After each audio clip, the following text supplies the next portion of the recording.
जय हिंद बच्चों। आप सभी का आपके अपने YouTube चैनल मैथ मंत्रा पे हार्दिक स्वागत है। प्यारे बच्चों, जैसे आप सभी को क्लास 10th की मैथ की समांतर श्रेणी का आज पार्ट 1 हम लोग डिस्कस करेंगे, जिससे आपकी बोर्ड परीक्षा की तैयारी बहुत ही शानदार हो और 20 नंबर जो आपके क्वेश्चन MCQ के आएंगे उसमें आपकी बहुत ही ज़बरदस्त तैयारी हो, ताकि आप 20 में 20 कर पाएँ। अभी हम लोग 5 चैप्टर पे आ चुके हैं, जो कि समांतर श्रेणी है, और समांतर श्रेणी के सर्वांतर से रिलेटेड हम लोग यहाँ पे क्वेश्चन करने वाले हैं। तो आप सभी चैनल को सब्सक्राइब कर लें और वीडियो को ज़्यादा से ज़्यादा शेयर करें एंड लाइक करें। वीडियो को स्टार्ट करते हैं। पहला क्वेश्चन है, किसी AP के 3 क्रमागत पद 5x + 3, 8x तथा 9x + 3 है, तो x का मान।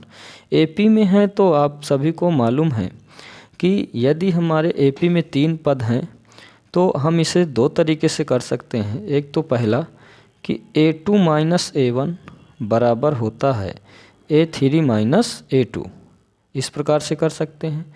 या तो आप ये कर सकते हैं कि B की जो वैल्यू होती है वो A + C/2 होता है, तो इस फार्मूले से भी कर सकते हैं। तो हम लोग डिस्कस करते हैं, हम लोग लगाते हैं B बराबर, B की वैल्यू यहाँ 8x है, इक्वल A की वैल्यू है 5x + 3, पहला पद 5x + 3 प्लस C की वैल्यू है 9x + 3 अपान में 2।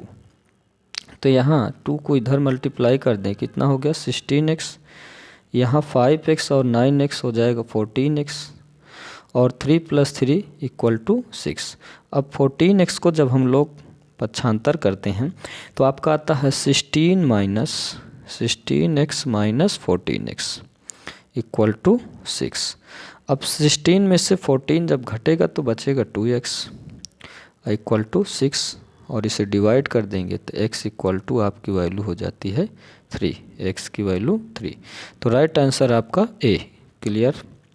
नेक्स्ट है A + D, A + 2D, A + 3D AP में है तो सर्वांतर है। आपको ये बता दूं कि AP का जो व्यापक रूप होता है वो A + D, A + 2D इस प्रकार से चलता है। इसका मतलब है इसका सर्वांतर क्या होगा D, क्योंकि AP का प्रथम पद सर्वांतर D माना जाता है, व्यापक रूप इस रूप से लिखा जाता है, तो सर्वांतर क्या हो जाएगा D। नेक्स्ट, जिस AP में कोई अंतिम पद ना हो उसे कहते हैं, अंतिम पद नहीं है तो अपरिमित AP कहलाएगी, और यदि अंतिम पद है तो वो परिमित AP कहलाती है। तो इसमें राइट आंसर आपका हो जाता है B, अपरिमित AP। नेक्स्ट, वैसी AP जिसमें पदों की संख्या परिमित हो उसे कहते हैं, अभी मैंने बताया परिमित AP आपका राइट आंसर। परिमित संख्या है तो परिमित होगी, और अगर उसमें अंतिम पद नहीं है तो अपरिमित हो जाता है। नेक्स्ट है, किसी AP का सर्वांतर होता है, धनात्मक भी हो सकता है, ऋणात्मक भी हो सकता है, शून्य भी हो सकता है, तो तीनों कथन सत्य हैं। क्या है? तीनों कथन सत्य हैं। नेक्स्ट,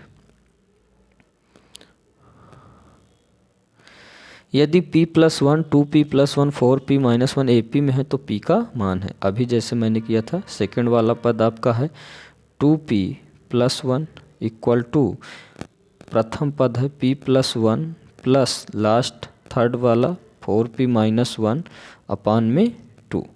तो ये 1 से 1 कैंसिल, यहाँ 2 इधर मल्टीप्लाई करेंगे तो 4P और प्लस का 2 = 4 और 1P मिलके 5P। तो 4P को हम पक्षांतर करेंगे तो यहाँ बचेगा 2, और 4P माइनस में तो केवल P, तो P की वैल्यू आ जाती है 2। राइट आंसर आपका हो जाता है P की वैल्यू 2। जिस तरीके से मैंने आपको बताया था कि B = A + C/2 का प्रयोग, जहाँ B दूसरा पद है, A प्रथम पद है और C आपका तीसरा पद, 3 पद हैं, तो इस तरीके से आप इसे सॉल्व करेंगे। नेक्स्ट, निम्नलिखित में कौन समांतर श्रेणी में है? हमें बताना है कि कौन इसमें से समांतर श्रेणी में नहीं है।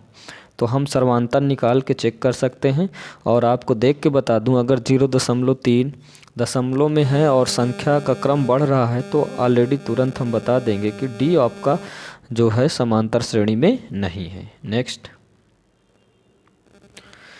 ए बी सी समांतर श्रेणी में है तो बी, ए बी सी यदि समांतर श्रेणी में है तो बी इक्वल टू होता है ए प्लस सी। अभी मैं आपको डिस्कस कर रहा था, बी इक्वल टू होता है a plus c by two. तो a plus c by two b आपका करेक्ट आंसर हो जाता है। नेक्स्ट है समांतर श्रेणी में रिक्त पद को भरें या रिक्त स्थानों को भरें। यहाँ पे आपका दिख रहा है कि ये दूसरा पद खाली है, इसे हम लोग समझते हैं बी। तो बी इक्वल टू होता है ए प्लस सी, ए के स्थान पे 2 है, सी के स्थान पे 26 अपान में 2, तो हो जाएगा 28 अपान में 2 और डिवाइड कर देंगे तो ये हो जाएगा 14। तो राइट आंसर आपका बी 14 आपका क्लियर।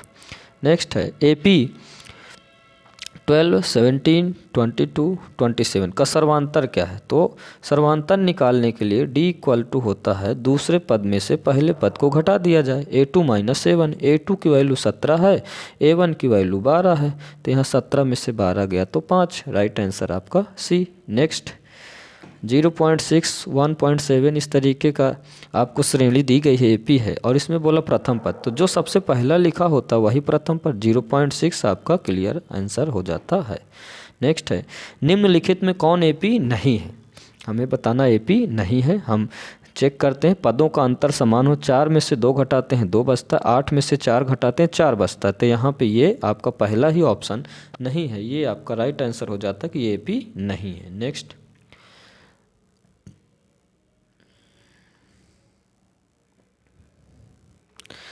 एपी के लिए सर्वांतर है।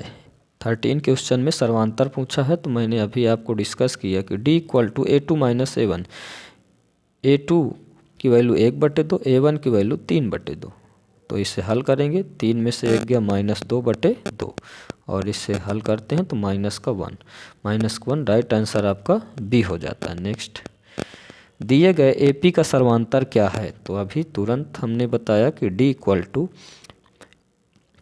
a2 माइनस a1, a2 की वैल्यू 1 और a1 की वैल्यू 3, तो -2। आई होप आपको वीडियो पसंद आया होगा और आप लोग ज़्यादा से ज़्यादा शेयर करें। बहुत ही सिंपल से क्वेश्चन हैं और इसी तरीके से आपके बोर्ड एग्ज़ाम में पूछे जाते हैं सिंपल से क्वेश्चन। और यदि फार्मूले आप याद नहीं रखेंगे आपको प्रॉब्लम हो सकती है, इसलिए वीडियो को ज़्यादा से ज़्यादा देखें। नेक्स्ट निम्न में से कौन एपी में नहीं है, और फिर हम चेक करेंगे।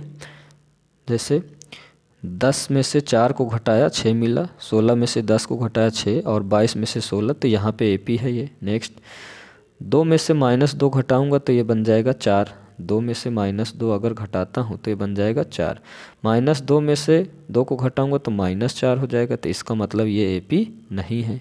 तो यहाँ पे एपी नहीं है पूछा, तो यही आपका राइट आंसर हो जाता है। नेक्स्ट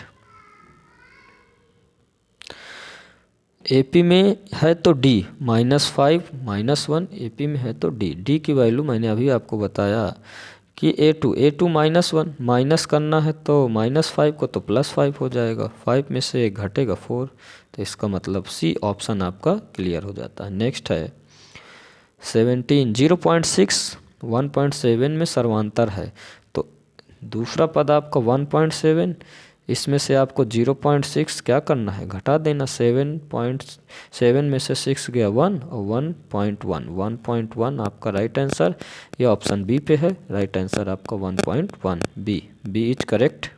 नेक्स्ट सर्वांतर है, सर्वांतर पूछा गया है, तो आप दूसरा पद 5/3 में से 1/3 पहला पद घटा दें, 5 में से 1 गया 4 और बट्टे में 3, तो 4/3 आपका करेक्ट हो जाता है। नेक्स्ट है a1 a2 a3 an सर्वांतर होगा, एपी में है तो सर्वांतर मैंने आपको बताया a2 माइनस a1, तो a2 में से a1 को घटा दें, तो इसका मतलब राइट आंसर आपका डी हो जाता है। नेक्स्ट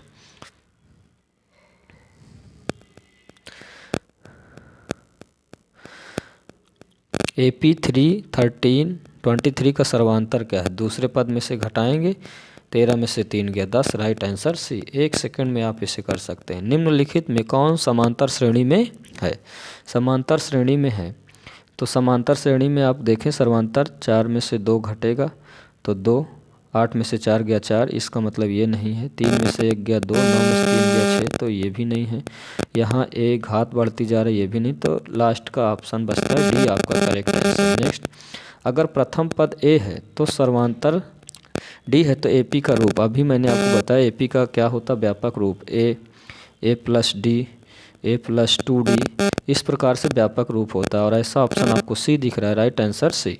नेक्स्ट 23 है 7, 10, 13, 16 एपी में है तो इसका प्रथम पद आपको दिख ही रहा है, सबसे पहले जो लिखा 7 इज करेक्ट। नेक्स्ट आपका क्वेश्चन है एपी 4, 10, 16 सर्वांतर होगा, दूसरे पद में से पहले को घटाएं, 10 में से 4 गया 6, राइट आंसर बी। नेक्स्ट है व्यापक रूप में एपी है, A1, A2, AN के सर्वांतर का मान क्या है, जबकि ए के प्लस 1 और ए के क्रमशः के प्लस 1 में और केवें पद हैं, तो केवें पद और के प्लस 1 मतलब आप एक अधिक वाले में से कम वाले को घटाएंगे, तो इसका मतलब 2 में से 1 घटाते हैं तो के प्लस 1वां पद में से आप क्या घटाएंगे, केवां पद, तो ए के प्लस 1 में से आप घटाएंगे ए के को, तो ये आपका डी का मान हो जाएगा, तो राइट आंसर आपका बन जाएगा ए के प्लस 1वां पद में से ए के को घटाएंगे केवां पद। नेक्स्ट है निम्नलिखित में कौन एपी में है, एपी पूछा गया है, तो अभी जैसे मैंने आपको बताया 3 में से 1 गया 2, 9 में से 3 गया 6, तो नहीं होगा ये घातें बढ़ती जा रही हैं, नहीं होगा ये। यहाँ 0, 4 में से -4 में से 0 गया -4, -8 में से घटाएंगे -4, -12 में से -8 घटाएंगे, ये करेक्ट आंसर हो जाएगा। जब एपी के प्रथम पद 2 तथा सर्वांतर 3 हो तो एपी के 3 पद होंगे, तो प्रथम पद तो आपका 2 ही होगा, 2 में 3 जोड़ेंगे 5 होगा, 5 में 3 जोड़ेंगे तो 8 होगा, तो 2, 5, 8, राइट आंसर आपका बी, राइट आंसर आपका हो जाता है बी। तो इस प्रकार से आपने देखे सर्वांतर से रिलेटेड, आपने देखा कि सर्वांतर से या एपी में है तो सर्वांतर कैसे ज्ञात करेंगे, प्रथम पद कैसे ज्ञात करेंगे, इस तरीके की ये आपकी एक शानदार सीरीज थी। अब नेक्स्ट सीरीज में हम लोग देखेंगे nवां पद से रिलेटेड क्वेश्चन, nवां पद से रिलेटेड क्वेश्चन हम देखेंगे कि यदि किसी समांतर श्रेणी का nवां पद दिया गया हो या nवां पद से कुछ क्वेश्चन बनते हैं जो कि बहुत इंपॉर्टेंट होंगे, तो नेक्स्ट सीरीज हम लोग डिस्कस करेंगे। तो आज के लिए इतना ही, और आप लोग ज़्यादा से ज़्यादा वीडियो को शेयर करें, चैनल को सब्सक्राइब करें और वीडियो को लाइक करें। Thank you so much.